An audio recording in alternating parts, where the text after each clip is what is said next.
Saludos cordiales, estimados amigos y hermanos.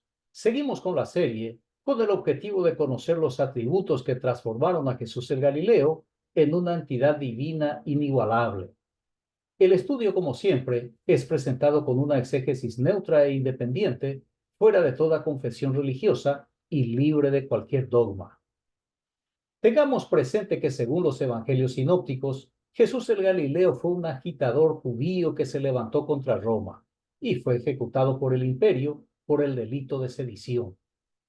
Después de su muerte, sus seguidores le otorgaron un sinfín de atributos divinos y como veremos en este estudio, en el transcurso del siglo I, Jesús el Galileo fue convertido en la cabeza de todo principado.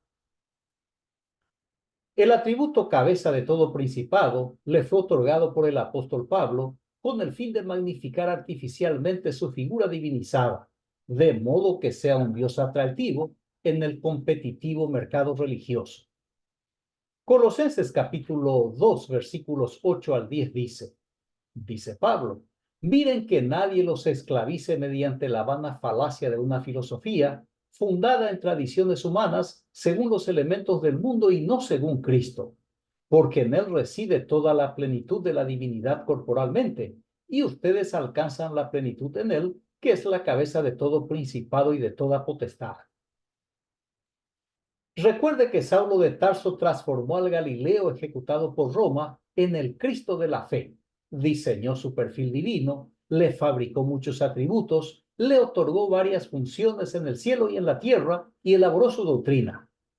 Así que el Cristo es un producto manufacturado totalmente por Pablo, y a ese Cristo idealizado por el apóstol se le adora en las iglesias. Y todo lo que Pablo escribió sobre ese Cristo se enseña y se cree en las iglesias cristianas. En este texto, Pablo ubica a su Cristo en el tope de la pirámide de mando y lo presenta a sus seguidores como cabeza de todo poder y autoridad, a quien está sujeto toda potestad humana y espiritual, toda autoridad terrenal y celestial. Sin embargo, el Cristo de Pablo es una figura totalmente distinta del Jesús ejecutado por Roma, porque gracias al apóstol, Jesús es transformado en la máxima autoridad del cielo y de la tierra, y como cabeza dirige y controla soberanamente todo poder y autoridad. No obstante, Pablo advierte a sus discípulos de la ciudad de Colosas que se cuiden para no ser engañados por las corrientes filosóficas tradicionales. Esta advertencia es una señal clara de que el Cristo de Pablo no es cabeza, o por lo menos no tiene autoridad sobre los filósofos, sobre los libres pensadores. Además, Pablo está defendiendo la idea del filósofo griego Aristóteles, quien sostiene el concepto de plenitud, la condición de completo, de pleno o lleno. El principio de plenitud de Aristóteles es que todo lo que es posible sucede, todo cuanto sea posible se realiza, y si algo no se realiza es porque no es posible. Pablo emplea el concepto aristotélico en su doctrina, asociado a la posición de cabeza de todo principado que le adjudicó a su Cristo, para sostener que en él reside toda la plenitud de la divinidad y que por tanto sus seguidores alcanzan la plenitud en él. Que los cristianos están completos o llenos en el Cristo aristotélico de Saulo de Tarso. El filósofo Pablo, sin decirlo, combate el platonismo, que se opone a la idea de plenitud. Por eso advierte a sus lectores que tengan cuidado para que nadie los atrape mediante la vana falacia de una filosofía, en referencia directa a la filosofía platónica. Por otro lado, si el Cristo de Pablo dirige y controla todo poder y autoridad en la tierra, algo no funciona, porque el mundo sigue con los mismos conflictos de antaño, irónica y especialmente en los países occidentales donde impera el cristianismo paulino. Estos países son los que siempre están en guerra y o promueven la guerra, aunque sus mandatarios juren sobre la Biblia.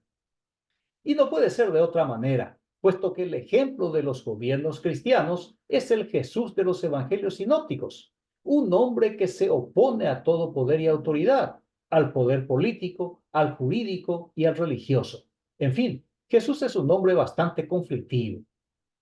Sigamos leyendo la epístola de Pablo para saber en qué momento le ubicó a su Cristo en la cúspide de la jerarquía de mando como cabeza de todo principado. Colosenses capítulo 2, versículos 14 y 15, dice Pablo, anulando el acta de los decretos que había contra nosotros, que nos era contraria, quitándola de en medio y clavándola en la cruz, y habiendo en ella desarmado completamente a los principados y a las potestades, los exhibió públicamente en el desfile triunfal. El apóstol afirma que su Cristo conquistó en la cruz mediante un acto simbólico que solo se le ocurrió a Pablo, que Jesús estaba crucificando la ley de Moisés, el acta de los decretos que acusaba al pueblo judío para librarles de la maldición de la ley. Este pensamiento lo expone con mayor detalle en su carta a los Gálatas y en la segunda carta a los Corintios. De modo que en la cruz, el revolucionario judío que no pudo salvar a su pueblo ni a sí mismo, según Pablo, mediante su ejecución, les arrebató el dominio a los principados y potestades. Sin embargo, su desfile no fue triunfal, sino mortal, y lo que fue exhibido públicamente fue su fracaso como Mesías. Sobre la muerte en la cruz, la ley eterna del Dios Yahvé establece en Deuteronomio capítulo 21, versículos 22 y 23 cuanto sigue. Si alguno hubiere cometido algún crimen digno de muerte, y lo hicieres morir, y lo colgareis en un madero, no dejarás que su cuerpo pase la noche sobre el madero. Sin falta lo enterrarás el mismo día, porque maldito por Dios es el colgado, y no contaminarás tu tierra que Jehová tu Dios te da por heredad. Jesús el Galileo cometió un crimen digno de muerte, el delito de sedición, y fue ejecutado por el Imperio Romano. Según esta ley de Moisés o de Yahvé o de los sacerdotes judaítas, que es lo mismo, el delincuente ejecutado en el madero es una persona maldecida por su propio Dios, el Dios Yahvé, exactamente como le sucedió a Jesús el Galileo. A la luz de esta ley, es fácil entender por qué los judíos desde ese tiempo hasta nuestros días rechazan a Jesús como su Mesías, porque es un ciudadano declarado maldito por el Dios Yahvé, que fracasó como libertador y encima ejecutado en un madero, la forma más vergonzosa para el pueblo judío. No olvide que Pablo hace teología y no historia.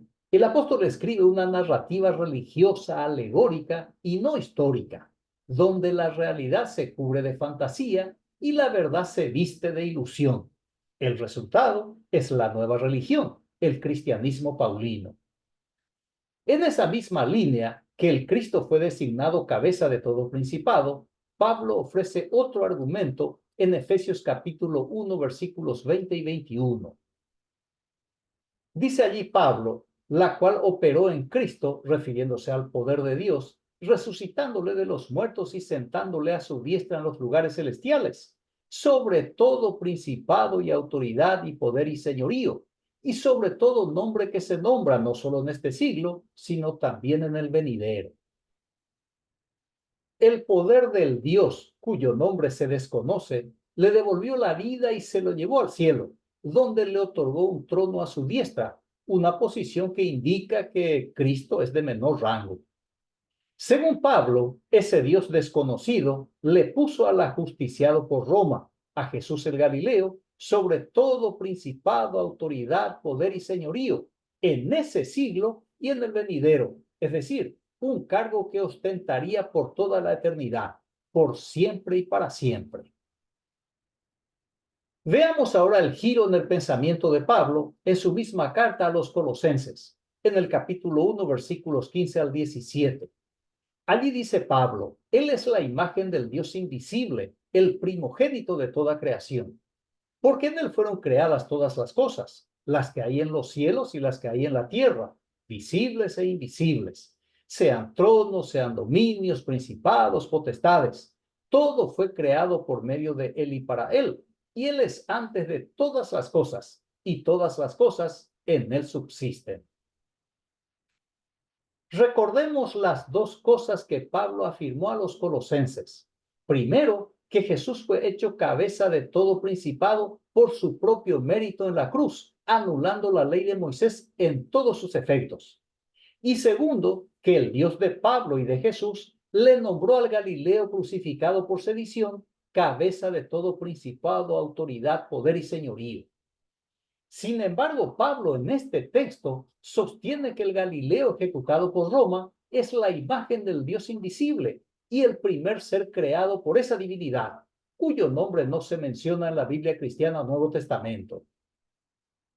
Así que Jesús el sedicioso, llamado el Cristo por Pablo, es quien creó todas las cosas, entre las cuales están tronos, dominios, principados y potestades.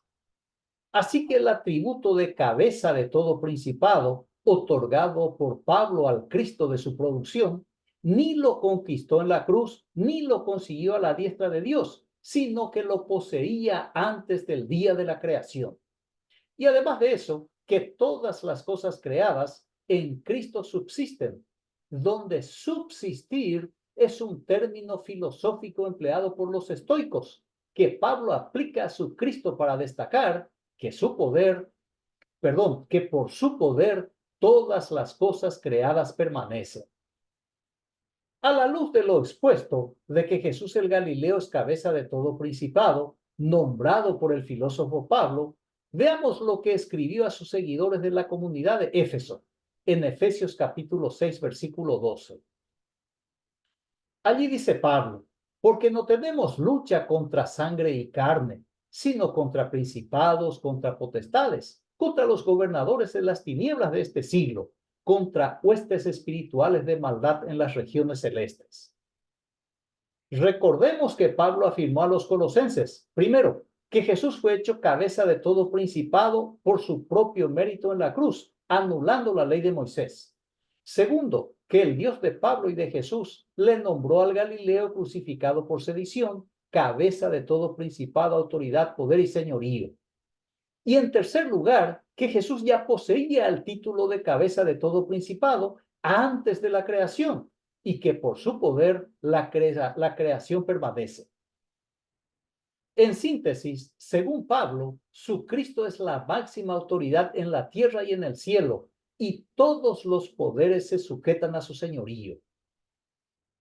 Sin embargo, a sus discípulos de la comunidad de Éfeso, Pablo les notifica que todos los cristianos están en constante lucha contra principados, contra potestades, contra los gobernadores de las tinieblas, contra huestes espirituales de maldad en las regiones celestes.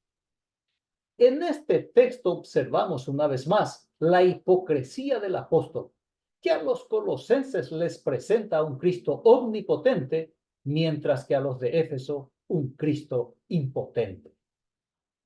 Muy bien, concluyo la exposición con la afirmación del historiador italiano Nicolás Maquiavelo. Si bien el principado se consigue con ciertas dificultades, se conserva con facilidad. Agradezco su amable atención, reciba un fraterno abrazo y hasta el próximo estudio. Gracias.